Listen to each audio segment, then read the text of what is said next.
আসসালামু আলাইকুম। পরিচ্ছন্ন পরিবেশ গড়তে আমাদের ছোট্ট উদ্যোগ। হাইওয়ে রাস্তার পাশের এই ড্রেনটি এত পরিমাণ ঘাস ও আগাছায় ভরে গিয়েছিল যে দূর থেকে দেখলে মনে হতো যেন সবুজ কার্পেট বিছিয়ে রাখা হয়েছে। কিন্তু এর কারণে পানি চলাচল ব্যাহত হচ্ছিল এবং পরিবেশের জন্য এটি হয়ে দাঁড়িয়েছিল।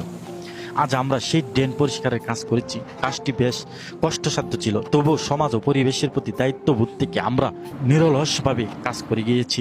কাজ শেষে পরিষ্কার ড্রেন থেকে আমাদের দূর হয়ে গিয়েছে। আমরা প্রতিনিয়ত এমন ভালো কাজ, সচেতনমূলক এবং ভবিষ্যতেও এই কার্যক্রম অব্যাহত রাখতে চাই।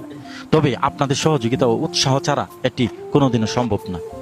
প্রিয় বন্ধুরা, ভিডিও গিয়ে থাকে আপনার সামনে গিয়ে থাকে এবং ভিডিওটি যদি আপনার ভালো লেগে থাকে তাহলে অবশ্যই শেয়ার করতে ভুলবেন না। আপনার একটি শেয়ার এই ভালো কাজের বার্তা আরও অনেক মানুষের কাছে পৌঁছে দিতে পারে এবং নিজের জায়গা থেকে এমন উদ্যোগ নিতে উৎসাহিত করতে পারে। আসুন সবাই মিলে একটি পরিচ্ছন্ন, সুন্দর ও সবুজ পরিবেশ গড়ে তুলি।